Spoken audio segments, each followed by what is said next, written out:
El aire en el ático de lujo olía a desinfectante, a lino recién planchado y a una quietud casi sagrada, un silencio que pesaba como el mármol frío bajo sus pies. Elara, con sus 23 años suspendidos en una existencia ajena, pasaba una esponja húmeda por el brazo inmóvil de Damián Valois. Su toque era profesional, entrenado para ser metódico y distante, pero en la soledad de aquellas tardes se permitía una delicadeza que rozaba la caricia. El hombre en la cama era una obra de arte trágica, una escultura de carne y hueso perfectamente conservada, y ella, su guardiana. No había pasión en el acto, solo un profundo y solitario sentido del deber que llenaba el vacío de sus días, un ritual que la mantenía anclada a una realidad que no era la suya. ¿Qué secreto esconde la mirada de un hombre que ha estado atrapado en la oscuridad y qué verá cuando despierte?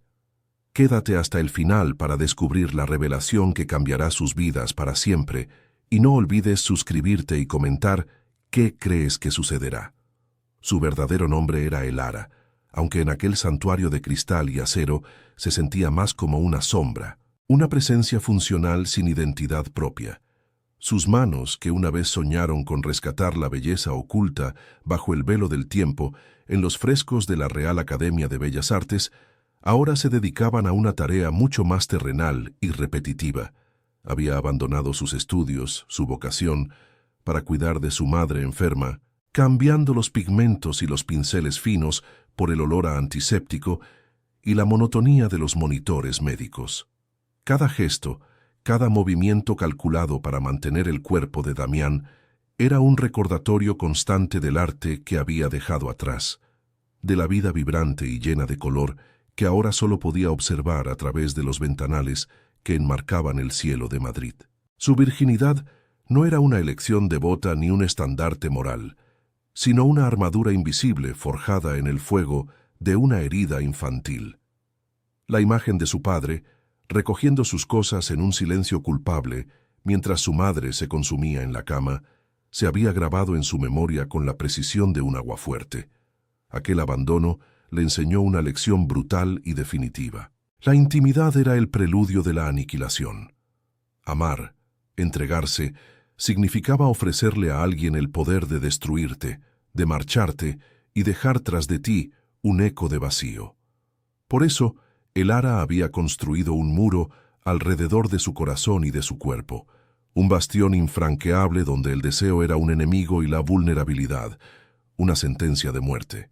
El contacto físico se limitaba a lo clínico, a lo seguro. En el centro de su ser habitaba un silencio profundo, un hueco que ni el bullicio de la ciudad ni las responsabilidades diarias lograban llenar.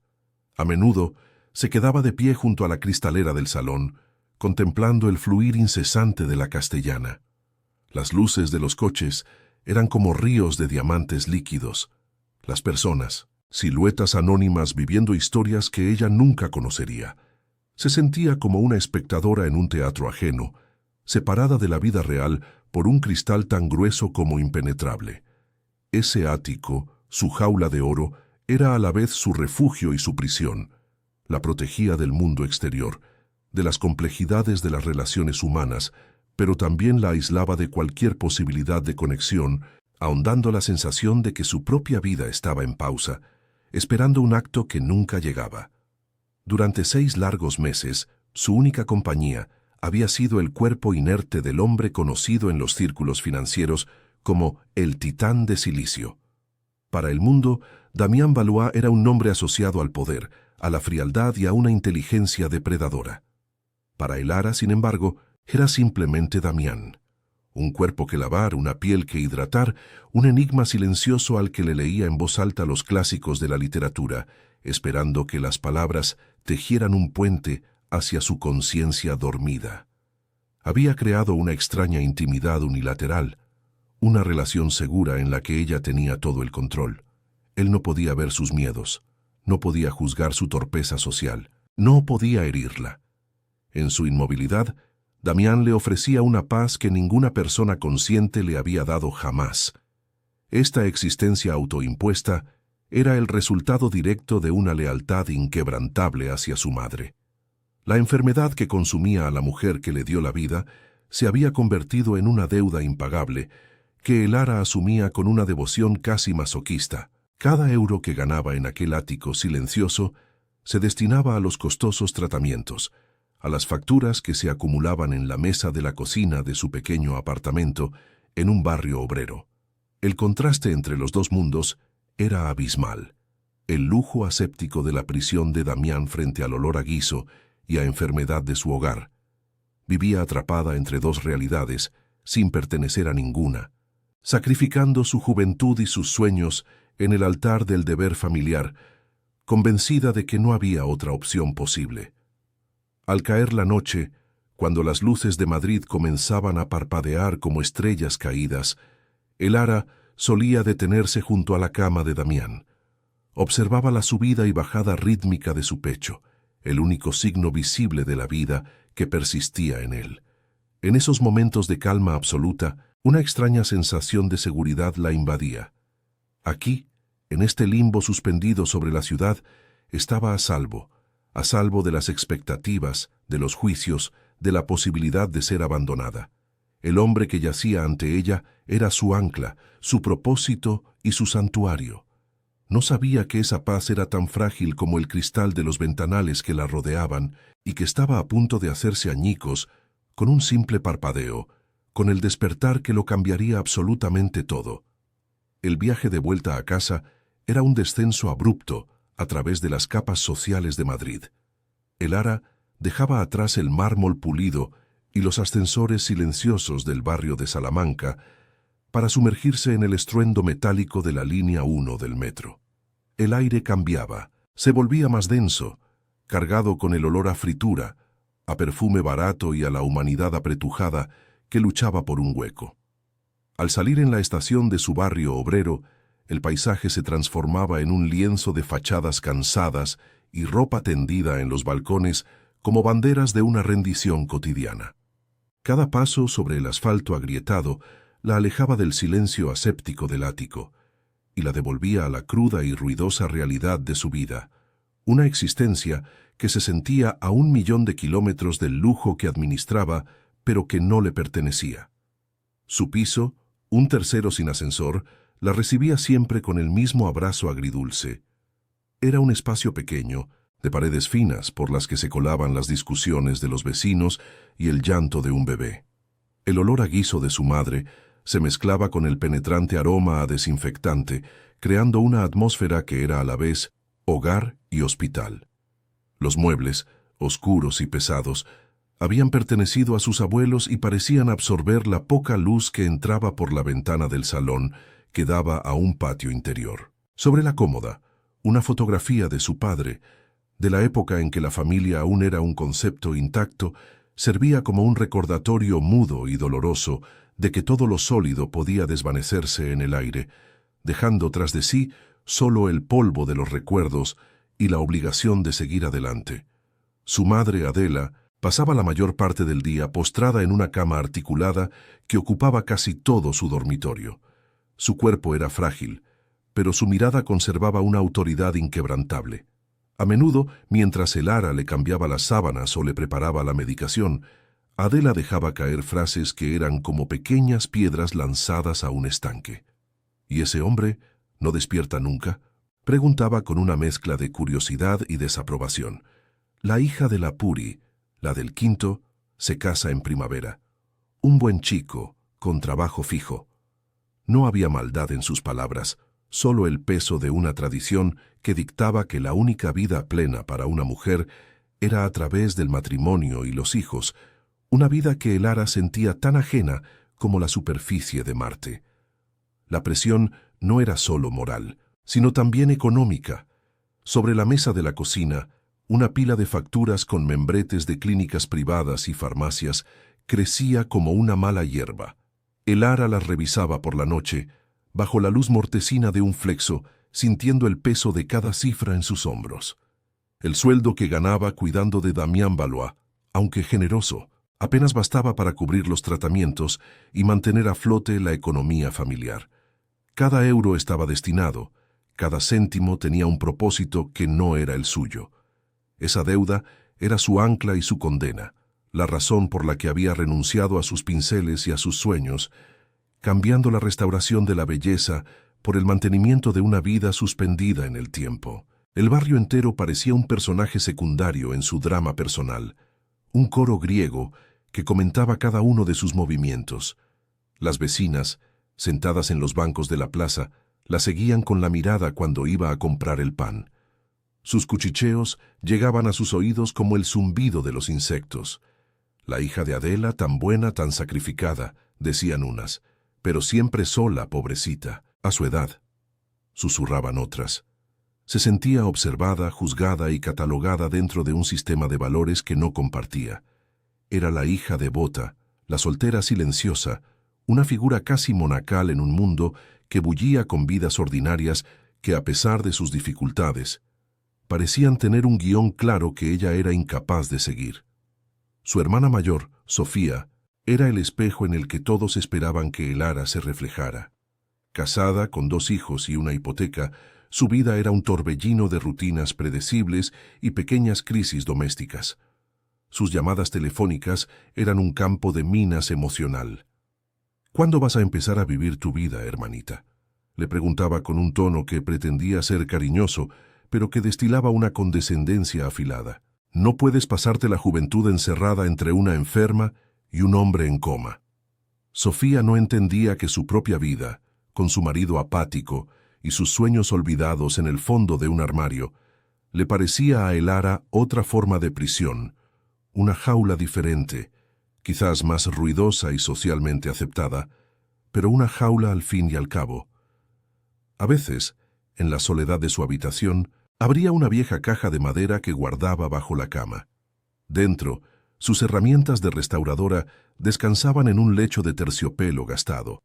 El olor a trementina, a pigmentos secos y a barniz la transportaba instantáneamente a los talleres de la academia, a la sensación del polvo de siglos bajo sus dedos, a la emoción de devolverle el color a un rostro velado por el tiempo. Acariciaba el mango de un pincel fino, la hoja de un bisturí de precisión, y un dolor sordo y profundo se instalaba en su pecho. Era el duelo por la vida que podría haber sido, por la pasión que había tenido que enterrar viva bajo capas de deber y responsabilidad. La rutina en su hogar era un ritual opresivo. Se levantaba antes del amanecer para preparar las dosis de medicación de su madre, un complejo puzzle de pastillas de colores. Cocinaba purés y caldos, los únicos alimentos que Adela podía tolerar.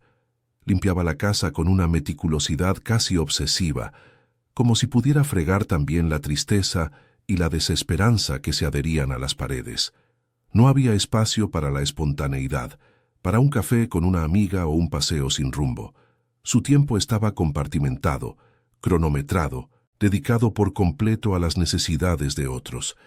Era una existencia funcional, despojada de cualquier deseo propio, una vida en blanco y negro para una mujer que soñaba en tecnicolor. En ocasiones, el autobús que la llevaba al trabajo pasaba frente a la Real Academia de Bellas Artes. Elara pegaba la frente al cristal, observando a los estudiantes que entraban y salían con sus carpetas bajo el brazo, sus rostros llenos de una ambición y una esperanza que a ella le resultaban ya lejanas. Por un instante se permitía fantasear. Se imaginaba bajando del autobús, cruzando aquellas puertas de piedra, volviendo al olor de los lienzos y la arcilla. Pero la fantasía se rompía en segundos, sustituida por la imagen del rostro pálido de su madre o el rojo de una factura impagada. El peso de la realidad era una fuerza gravitatoria demasiado poderosa, y ella seguía su camino, dejando atrás una vez más el único lugar donde se había sentido verdaderamente viva. Al final del día, el regreso al ático de Damián se convertía en una extraña forma de liberación. Al cruzar el umbral de aquel santuario de silencio y cristal, dejaba atrás las demandas emocionales, las miradas acusadoras y el peso aplastante de su vida familiar. Allí, en la quietud suspendida sobre la ciudad, solo existía el ritmo constante de un monitor cardíaco y la presencia pasiva de un hombre que no pedía nada, no juzgaba nada. La jaula de oro, con sus vistas infinitas y su soledad impoluta, se transformaba paradójicamente en su único refugio, un limbo donde podía respirar sin sentir el ahogo de la culpa. No sabía que aquel santuario estaba a punto de convertirse en el epicentro de una tormenta que la arrastraría sin piedad. Una tarde, mientras organizaba los libros de la imponente biblioteca de Damián, Elara encontró una carpeta de piel con recortes de prensa. Los titulares lo describían con una mezcla de admiración y temor. El titán de silicio, el estratega que nunca duerme, Valois aniquila a la competencia. Las fotografías lo mostraban siempre igual. Traje impecable, mirada de acero y una expresión que no revelaba nada. Era la imagen de un hombre que había construido un imperio sobre la lógica fría y la ausencia de sentimentalismo. Los artículos hablaban de su genio para los algoritmos, de su capacidad para predecir los movimientos del mercado, pero ninguno hablaba del hombre. Era un enigma público, una deidad corporativa a la que se respetaba y se temía a partes iguales, y ella vivía en el corazón de su templo silencioso, cuidando de su cuerpo inerte. El despacho personal de Damián, anexo a la biblioteca, era un reflejo perfecto de esa reputación. Un espacio minimalista, casi monacal, dominado por el negro, el gris y el acero cromado. No había fotografías familiares, ni recuerdos de viajes, ni ningún objeto que delatara una vida más allá del trabajo. Solo una enorme mesa de ébano con múltiples pantallas y una silla ergonómica que parecía un trono futurista. Elara pasaba el plumero por aquellas superficies frías, sintiendo que profanaba un lugar sagrado. Aquel era el centro de control desde el que Damián Valois movía los hilos del mundo, un santuario a la eficiencia y al poder desprovisto de cualquier atisbo de calor humano. Se preguntaba si alguna vez alguien había reído en aquella habitación, si alguna vez había entrado allí una emoción que no fuera la ambición. Sin embargo, en el último cajón de la mesa, casi oculto bajo unos planos técnicos, encontró un objeto que rompía con la calculada frialdad del entorno. Era una primera edición, muy gastada, de El Principito, con anotaciones en los márgenes hechas con una caligrafía precisa pero infantil. En la primera página, una dedicatoria casi borrada por el tiempo. Para mi pequeño Damián, que nunca olvide que lo esencial es invisible a los ojos. Elara sintió una punzada de extrañeza, una disonancia cognitiva. ¿Cómo podía el hombre de los titulares despiadados ser el mismo niño que había atesorado aquel libro? Aquella pequeña grieta en la fachada de El Titán la fascinó. Por primera vez no vio solo un cuerpo que cuidar o un mito financiero, sino los restos de un naufragio emocional, un misterio que anhelaba comprender. Esa noche, una tormenta eléctrica azotó Madrid. Los relámpagos iluminaban el ático con destellos fantasmagóricos y el estruendo de los truenos retumbaba contra los cristales, haciendo vibrar la estructura. Elara se sentía inquieta. La atmósfera cargada de electricidad parecía contagiarse a su propio cuerpo. La rutina se le antojaba más opresiva que nunca. El silencio del apartamento ya no era pacífico, sino tenso, como el aire antes de que se desate el diluvio.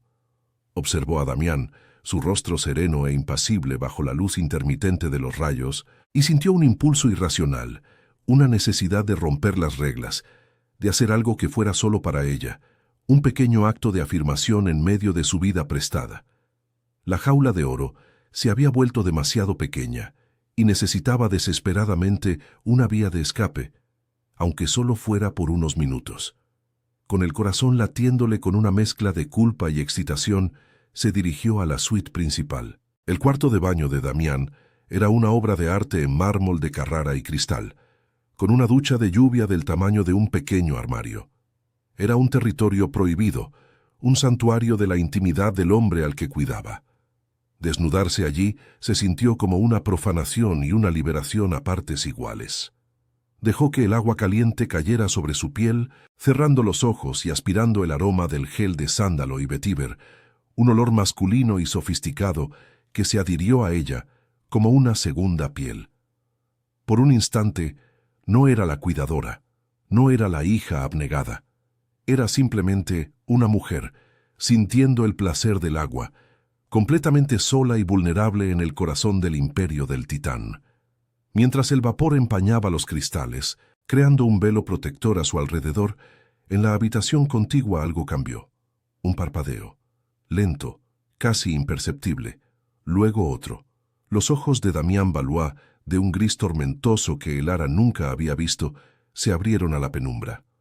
La conciencia no regresó como una ola suave, sino como un latigazo eléctrico, una descarga de información sensorial que lo inundó todo. El pitido rítmico del monitor, el olor a desinfectante y a ozono de la tormenta, la textura áspera de las sábanas de hilo egipcio, y un sonido, el sonido constante y suave del agua corriendo muy cerca. Su cerebro, un motor de altísimo rendimiento forzado a la inactividad durante meses, comenzó a procesar, a analizar, a reconstruir la realidad desde ese único estímulo auditivo. La oscuridad había terminado. Elara salió de la ducha, envuelta en una nube de vapor y en una toalla blanca y mullida que apenas cubría lo esencial. Se sentía renovada, con la piel hormigueante y la mente despejada por su pequeño acto de rebeldía. Se secó el pelo distraídamente, de espaldas a la puerta que comunicaba con el dormitorio, disfrutando de los últimos segundos de su interludio prohibido. Una corriente de aire frío le rozó la espalda desnuda y se giró con una sonrisa fugaz muriendo en sus labios. Su corazón se detuvo. En la penumbra, iluminado por el resplandor de un relámpago lejano, Damián estaba sentado en la cama. No, no estaba sentado. Estaba erguido, apoyado sobre sus codos y sus ojos, dos fragmentos de tormenta, estaban clavados en ella. El silencio que siguió fue absoluto, más profundo y aterrador que cualquier trueno. El poder, que durante 6 meses había residido por completo en sus manos de cuidadora, se invirtió con una violencia brutal. De repente, era ella el objeto observado, la criatura indefensa atrapada bajo la mirada de un depredador. El hombre que había sido una escultura pasiva era ahora una presencia formidable, una inteligencia afilada que la escrutaba desde el otro lado de la habitación. Se sintió desnuda de una forma que iba mucho más allá de la falta de ropa. Él estaba viendo su alma, su miedo, su transgresión. Elara se quedó paralizada, incapaz de moverse, de hablar, de respirar. La toalla pareció encogerse, convirtiéndose en un trozo de tela inútil contra la intensidad de aquella mirada que la despojaba de todas sus defensas, una por una, sin piedad. La expresión de Damián no era de lujuria, ni siquiera de sorpresa. Era algo mucho más inquietante, un análisis puro, frío y profundo. Sus ojos recorrían su figura no con deseo, sino con la misma intensidad con la que un estratega evaluaría un campo de batalla. Estaba catalogando cada detalle, el temblor de sus manos al aferrarse a la toalla, las gotas de agua que resbalaban por su cuello, el pánico desbocado en sus ojos. No había emoción en su rostro, solo el funcionamiento implacable de una mente superior que despertaba y encontraba una anomalía en su sistema. Para él, en ese primer instante de conciencia, ella no era una mujer, sino una variable inesperada, un dato que no encajaba en la ecuación, y eso la convertía en el foco absoluto de su formidable atención. El mundo se había reconfigurado en un instante. El ático, que había sido su refugio, se transformó en una arena. El hombre que había sido su propósito se convirtió en su captor. Elara sintió que el suelo se abría bajo sus pies, arrastrándola a un abismo de incertidumbre. La intimidad unilateral y segura que había construido se hizo añicos, reemplazada por una tensión insoportable, una conexión eléctrica forjada en el shock y la exposición. En la mirada de Damián Valois no solo vio el despertar de un hombre, sino el resurgir de un poder que podía protegerla o destruirla. Y en su propio corazón, junto al terror más absoluto, floreció una semilla oscura y prohibida, una fascinación incontrolable por el hombre que la había visto en su momento de máxima vulnerabilidad. Los días que siguieron al despertar fueron un ejercicio de contención insoportable. El silencio del ático, antes un bálsamo para Elara, se había vuelto denso y cargado de un significado nuevo y aterrador. Cada sonido, el roce de sus zapatillas sobre el mármol, el clic de una puerta, parecía amplificarse en la quietud vigilante. Ya no era la guardiana de un santuario, sino una intrusa en el territorio de un rey que había vuelto a ocupar su trono. Se movía con un cuidado exquisito, como si pisara sobre un campo de minas, consciente de que los ojos grises de Damián la seguían desde la cama, analizándola, desarmándola con una intensidad que le erizaba la piel. Su presencia llenaba cada rincón, transformando su refugio en una jaula de cristal donde ella era la única pieza expuesta. La primera conversación real fue tan fría y precisa como un bisturí. Damián, con la voz aún rasposa por el desuso, pero firme como el acero, no mencionó la noche de la tormenta. En su lugar, la sometió a un interrogatorio clínico sobre su rutina, los protocolos médicos, el estado de sus finanzas. Cada pregunta era una prueba, una forma de reafirmar su control y medir la competencia de la mujer que había tenido su vida en sus manos. Elara respondió con un profesionalismo forzado, manteniendo la voz estable, mientras su corazón martilleaba contra sus costillas. Sentía su mirada penetrar más allá de sus palabras, buscando fisuras en su compostura. No buscaba información, buscaba debilidades, y ella sabía con una certeza heladora que él ya había encontrado la más grande de todas. Pronto, el ático se llenó de un ejército de especialistas. Médicos, fisioterapeutas y neurólogos entraban y salían, hablando en un lenguaje técnico que convertía a Damián en un fascinante caso de estudio.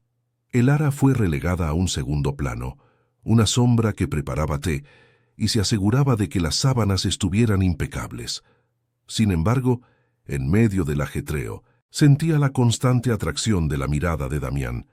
Aunque él estuviera hablando con el neurólogo más prestigioso de Europa, sus ojos se desviaban hacia ella por un instante, un microsegundo de conexión que era a la vez una advertencia y una posesión. Se sentía anclada por ese hilo invisible, marcada como propiedad suya ante un mundo que de repente había vuelto a invadir su soledad compartida. Era una espectadora de su propia vida, ahora dirigida por él.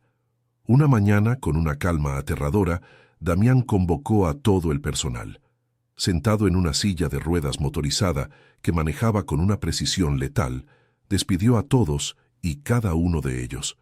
A la jefa de enfermeras, con 20 años de experiencia, le agradeció sus servicios con una frialdad que helaba la sangre. Al chef personal, al equipo de seguridad, a las limpiadoras. Uno por uno fueron despojados de sus funciones y escoltados fuera del edificio. Elara observaba desde un rincón, con el estómago encogido, esperando su turno. El ático se fue vaciando hasta que solo quedaron ellos dos, rodeados por un silencio absoluto y definitivo. Había purgado su mundo, eliminando todas las variables, creando un vacío que solo ella estaba destinada a llenar. La jaula se había cerrado. Entonces, él giró la silla de ruedas y la encaró. Sus ojos grises no contenían ira, sino una lógica implacable. «Se van todos», dijo, su voz resonando en el salón vacío. Los demás veían un cuerpo, una tarea, un sueldo. Tú... Hizo una pausa, y Elara contuvo la respiración. Tú veías a una persona. Leías para un hombre que no podía oírte. Se acercó lentamente. El zumbido del motor eléctrico era el único sonido.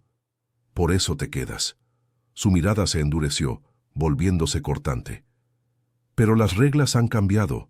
Ya no eres mi cuidadora. Eres mi empleada. Y estas, su gesto abarcó el vasto espacio, son mis reglas.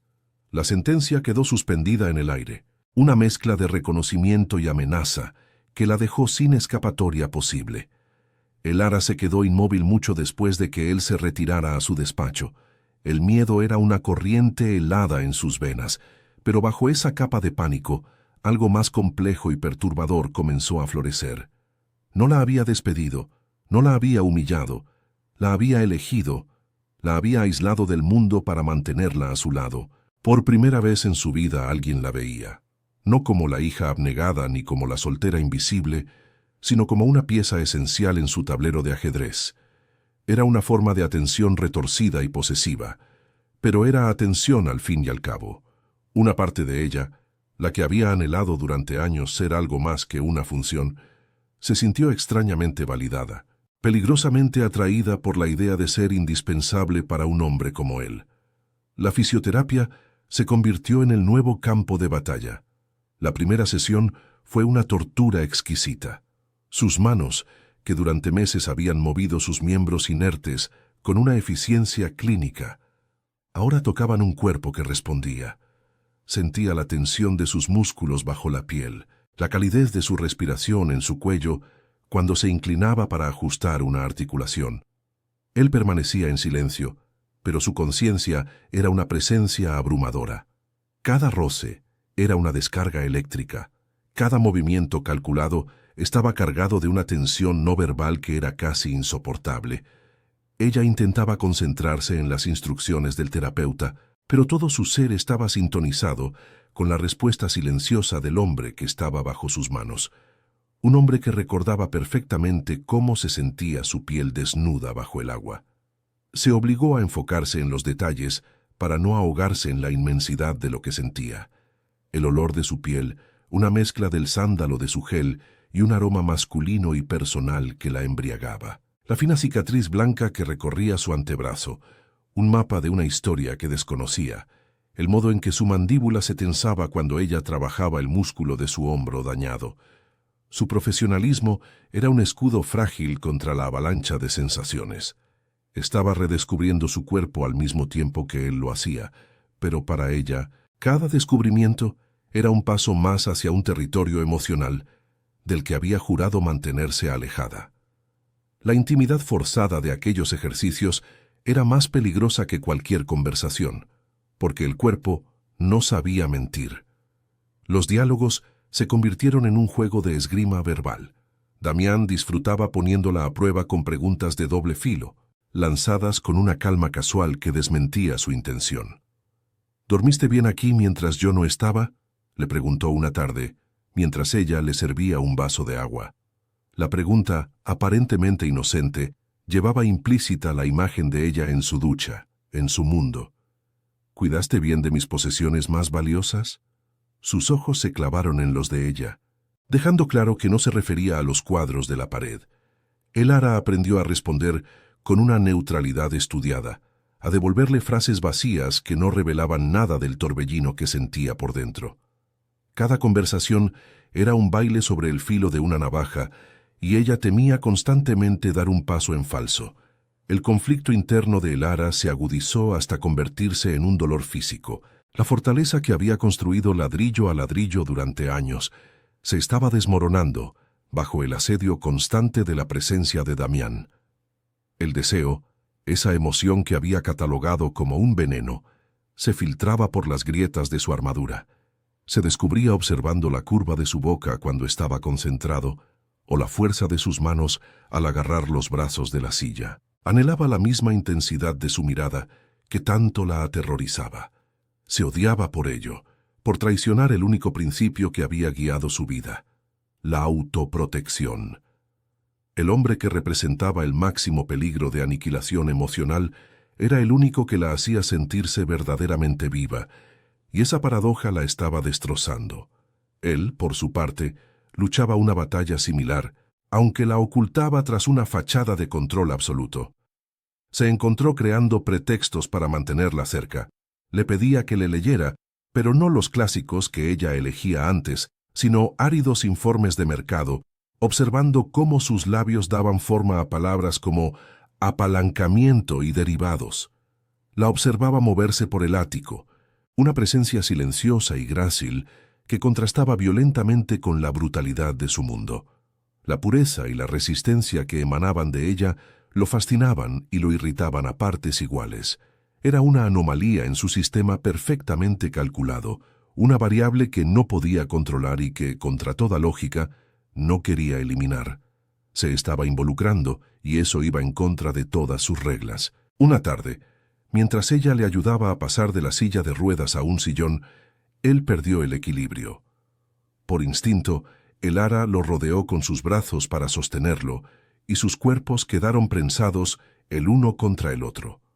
Fue solo un segundo, pero el tiempo se detuvo. Sintió la solidez de su pecho contra el suyo, el latido acelerado de su corazón, su aliento cálido en su sien. Él no se apartó de inmediato. Sus manos se posaron en la cintura de ella, un agarre firme, posesivo. Se miraron a los ojos, y en esa proximidad el aire se volvió denso, eléctrico, cargado de todas las palabras no dichas y todos los deseos reprimidos. Fue ella quien rompió el contacto, retrocediendo como si se hubiera quemado, con el rostro encendido y el alma en vilo. Esa noche, Elara huyó. Necesitaba aire. Necesitaba la cruda y familiar realidad de su barrio para anclarse. Al entrar en su pequeño piso, el olor a guiso y a enfermedad la golpeó con la fuerza de un puñetazo. Su madre se quejó del ruido de los vecinos. Su hermana la llamó para preguntarle por qué no se buscaba un hombre normal. De repente, la opresión de su antigua vida le pareció casi un alivio comparada con la intensidad sofocante del ático. Pero mientras yacía en su cama individual, en la habitación de su infancia, no podía dejar de sentir el eco del cuerpo de Damián contra el suyo, el peso de sus manos en su cintura. La jaula de oro la llamaba, y descubrió con horror que una parte de ella quería volver. El dilema se cristalizó en su mente con una claridad dolorosa. Permanecer al lado de Damián significaba ceder, abrir la puerta a la aniquilación emocional que tanto temía. Significaba entregar su cuerpo y su alma a un hombre que podía destruirla con la misma facilidad con la que había despedido a su personal. Pero marcharse significaba volver a una existencia gris, a la lenta asfixia del deber y la renuncia. Significaba condenar a su madre a cuidados mediocres y a sí misma a una vida sin color, sin pasión, sin la aterradora emoción de sentirse viva. La elección no era entre la libertad y la esclavitud, sino entre dos formas de muerte, una rápida y ardiente en los brazos de él o una lenta y fría en la soledad de su propia fortaleza. Damián debió de percibir su tormenta interior, porque al día siguiente su actitud cambió sutilmente. La observaba con una intensidad menos depredadora y más inquisitiva. Vio las sombras oscuras bajo sus ojos, el leve temblor de sus manos al servirle el café. Esa tarde, sin previo aviso, un repartidor entregó varias cajas de una tienda de material de bellas artes. Dentro había lienzos, pigmentos puros, pinceles de pelo de Marta, todo de la mejor calidad. No había ninguna nota. Él simplemente la miró desde su despacho y dijo: «El sótano tiene buena luz. No quiero que mis posesiones se oxiden por falta de uso». El gesto, tan impersonal y a la vez tan increíblemente íntimo, la desarmó por completo. Él había visto no solo su miedo, sino también su sueño enterrado. La tensión entre ellos alcanzó un nuevo nivel, ahora teñida de una extraña vulnerabilidad. Durante una sesión de fisioterapia particularmente difícil, él apretó los dientes por el dolor y una gota de sudor le resbaló por la sien. Instintivamente, Elara la secó con la yema de su pulgar. Él se quedó inmóvil, sus ojos grises fijos en los de ella, y en ellos vio algo que nunca antes había visto. Una grieta en la armadura, un atisbo del hombre herido que se escondía tras el titán. «Me miras como si fuera a romperme en 1000 pedazos», susurró él, con la voz ronca. «Te aseguro que soy más difícil de romper de lo que crees». Hizo una pausa. Su mirada se volvió un desafío. La pregunta es: ¿y tú? Esa pregunta resonó en su interior, despojándola de sus últimas defensas. Ya no podía esconderse detrás de su uniforme de cuidadora ni de su máscara de profesionalidad. Él la había retado a confrontar su propia fragilidad, a admitir que el control que tanto se esforzaba por mantener era una ilusión. Esa noche, Elara no huyó. Bajó al sótano, desenvolvió un lienzo y mezcló los colores. No sabía qué iba a pintar, pero al coger el pincel, sintió una oleada de poder, una determinación que no sabía que poseía. No iba a romperse, no iba a huir. Iba a enfrentarse a la tormenta que era Damián Valois, y a la tormenta aún más peligrosa que él había despertado dentro de ella.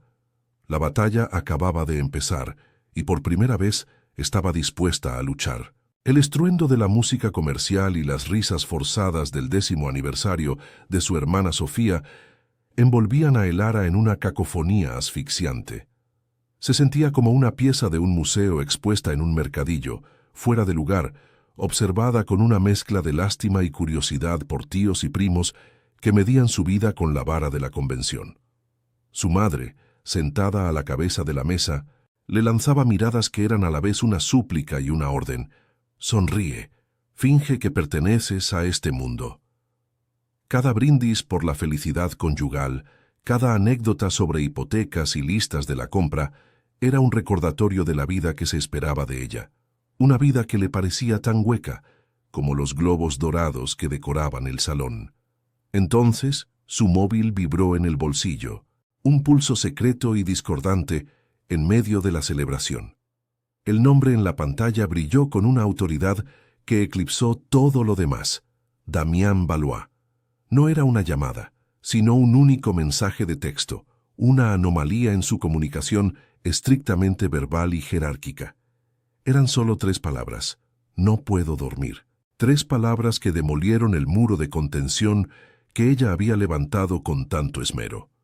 No era una orden, sino una confesión, una grieta en la armadura del titán, una admisión de vulnerabilidad que resonó en el centro de su ser con la fuerza de un seísmo. Levantó la vista y se encontró con la mirada inquisidora de su madre, que había notado su cambio de expresión.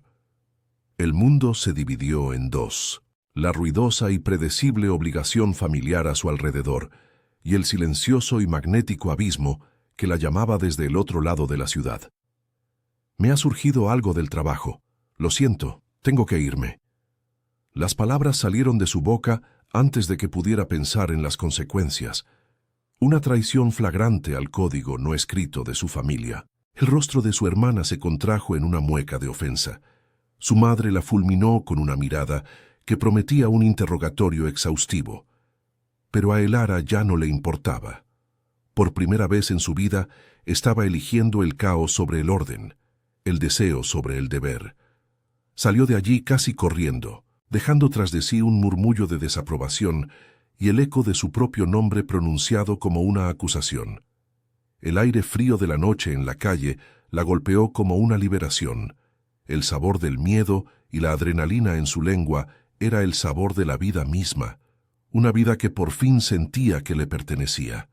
El taxi se deslizó por las arterias iluminadas de Madrid, un viaje que no solo cubría una distancia física, sino que la transportaba a través de las fronteras de su propia identidad. Dejaba atrás el barrio de su infancia, con sus reglas tácitas y sus expectativas asfixiantes, y se dirigía hacia la aguja de cristal que se alzaba sobre la Castellana, el epicentro de su nueva y peligrosa realidad.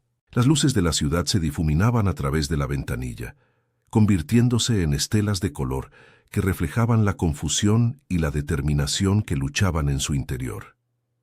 Ya no era la hija abnegada ni la cuidadora eficiente. Era una mujer que acudía a la llamada de un hombre, una polilla volando directamente hacia una llama que prometía consumirla por completo, y nunca se había sentido tan duele de sus propias alas. Encontró el ático sumido en una oscuridad casi total, solo rota por el resplandor azulado del skyline de la ciudad.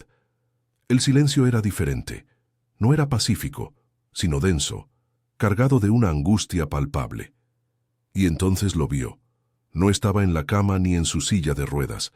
Estaba en el suelo, junto al enorme ventanal, con la espalda apoyada contra el cristal frío. Había intentado caminar solo y había caído. Su cuerpo, que ella había visto como un instrumento de poder en recuperación, ahora parecía frágil, derrotado por la gravedad y por su propia impaciencia. Su rostro, medio en sombras, estaba contraído en una mueca de dolor y frustración. El titán de silicio, el hombre que movía mercados con un clic, yacía en el suelo de su imperio, incapaz de ponerse en pie. Sin decir una palabra, Elara se arrodilló a su lado. El gesto no fue el de una empleada, sino el de un igual. El frío del mármol se filtró a través de la tela de su vestido. Sus manos buscaron las suyas y el contacto fue eléctrico, una descarga de energía que pareció recorrerlos a ambos. Él no la apartó. En su lugar, sus dedos se entrelazaron con los de ella con una fuerza desesperada. Lo ayudó a incorporarse, un esfuerzo conjunto que los dejó sin aliento, sus cuerpos pegados, compartiendo el mismo aire. En esa proximidad, ella sintió el temblor que recorría sus músculos, no de debilidad física, sino de una profunda agitación emocional. Él había dejado caer su máscara, y la visión de su vulnerabilidad la desarmó por completo, borrando cualquier rastro de miedo y dejando solo una abrumadora necesidad de protegerlo. «Tuve una pesadilla», dijo él con la voz rota, una vez que ella lo ayudó a sentarse en el sofá. La confesión quedó suspendida en el aire, una ofrenda frágil y preciosa. Volví a verlos, a ella y a él, brindando por su éxito mientras yo estaba conectado a las máquinas.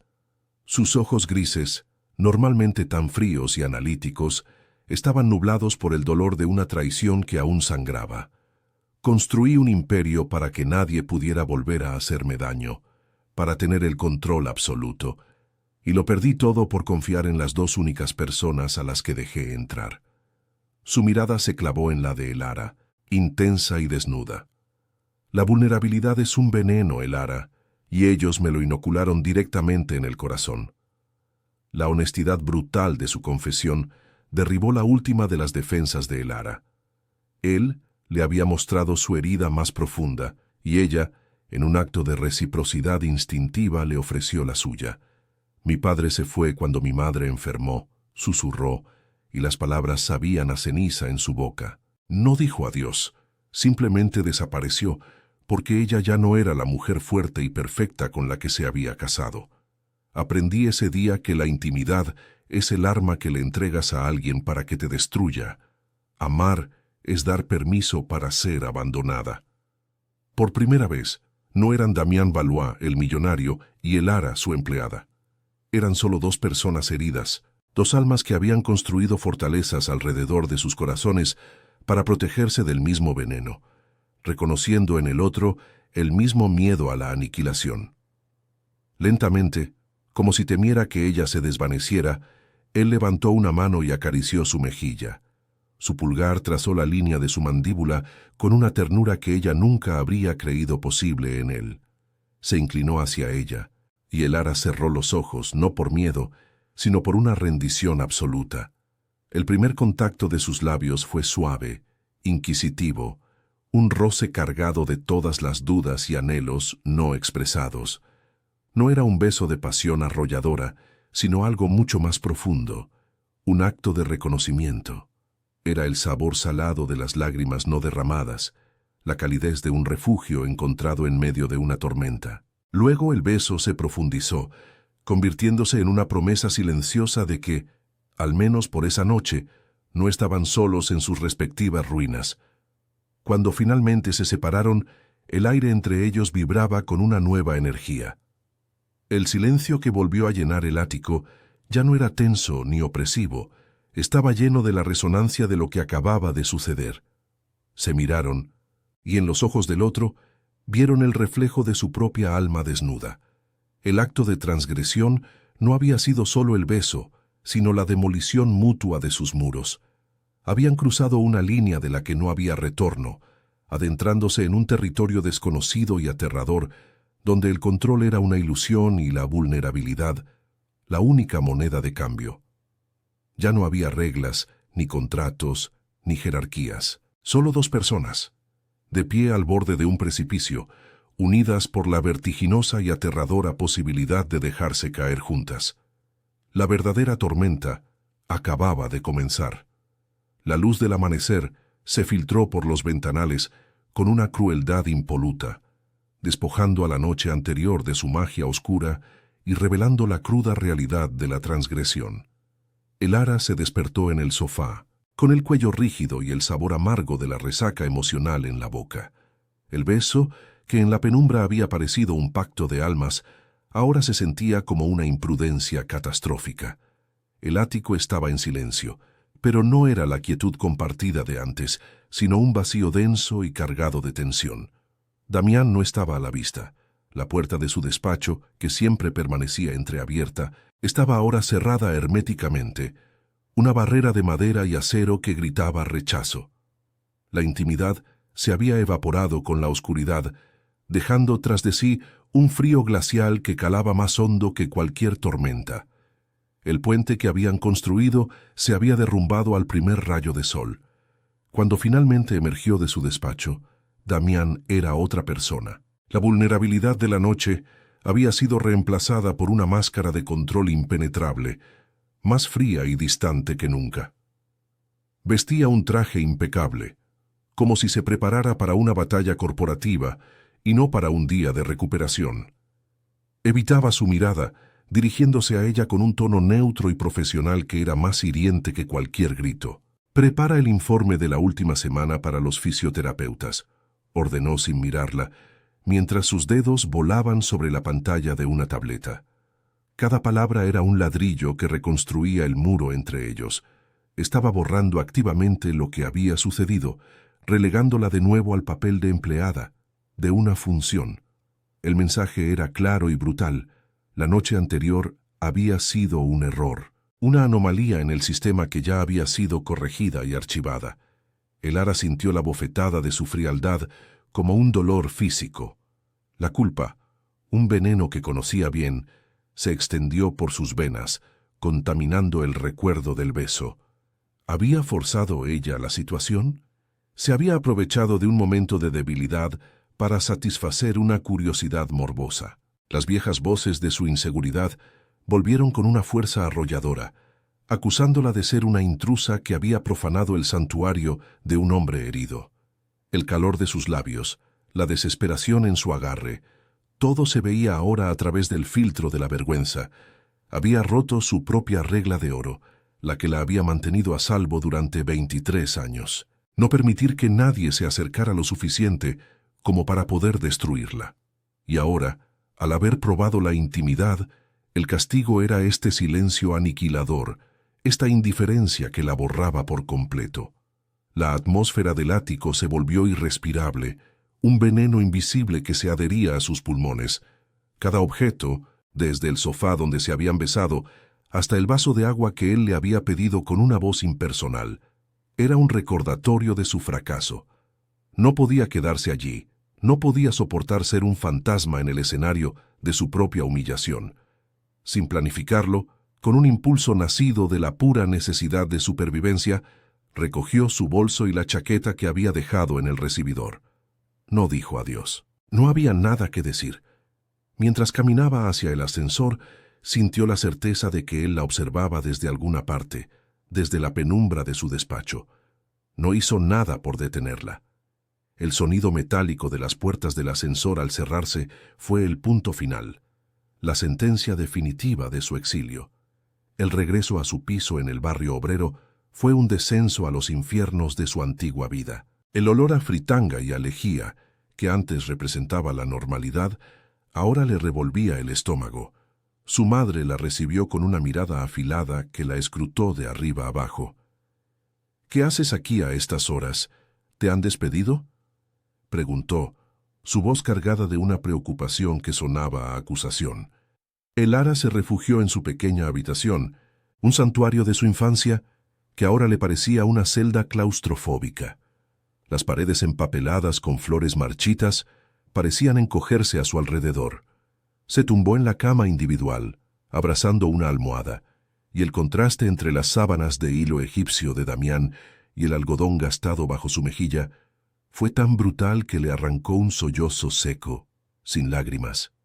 En la cima de Madrid, Damián permanecía inmóvil frente al ventanal, observando el punto exacto donde el taxi de Elara había desaparecido en el torrente del tráfico. El silencio, su aliado de toda la vida, ahora era un enemigo que le gritaba su soledad. El ático, su fortaleza, se había convertido en una tumba de cristal, vacía y sin eco. Su aroma, una mezcla de manzanilla y la timidez de su piel, todavía flotaba en el aire, una tortura olfativa que se negaba a desaparecer. Intentó sumergirse en los gráficos bursátiles, en la lógica fría de los números, pero su mente se negaba a obedecer. Veía su rostro, el miedo y el anhelo luchando en sus ojos. Había hecho lo único que sabía hacer para protegerse: atacar, crear distancia, destruir la conexión. Y al hacerlo, Se había amputado la única parte de sí mismo que se había sentido viva en años. La confrontación con su familia no tardó en llegar. Su hermana Sofía apareció esa misma tarde, con el pretexto de traer un tupper, pero con la intención clara de interrogarla. Sabía que esto acabaría mal, sentenció, con una satisfacción mal disimulada. Esa gente no es como nosotros, Elara, viven en otro planeta. Ya es hora de que pongas los pies en la tierra y te busques una vida normal. Su madre asentía en silencio desde su cama. Su decepción era un peso tangible en la habitación. Elara escuchó el sermón, las mismas palabras que la habían moldeado y limitado durante toda su vida. Pero algo había cambiado. El miedo a su desaprobación seguía ahí, pero bajo él crecía una extraña calma, una certeza silenciosa de que su vida normal ya no era suficiente. La jaula, aunque familiar, se había vuelto insoportablemente pequeña. Impulsado por una furia autodestructiva, Damián se encerró en el gimnasio privado del ático. Ignoró las pautas de los fisioterapeutas y se sometió a un esfuerzo brutal, intentando exorcizar el fantasma de Elara a través del dolor físico. Forzó sus músculos hasta el límite, hasta que sus piernas cedieron y se desplomó sobre la colchoneta. Esta vez no había nadie para ayudarlo. Yacía allí, sudoroso y sin aliento, mirando el techo blanco e impersonal. La soledad era una verdad física, una presión aplastante en su pecho. Toda su riqueza, todo su poder, no podían comprarle la simple calidez de una mano que lo ayudara a levantarse. Había construido un imperio para no depender de nadie, y en su momento de mayor necesidad, su éxito se revelaba como su fracaso más absoluto. Estaba completamente solo. Esa noche, incapaz de dormir, Elara abrió la caja con los materiales de arte que él le había regalado.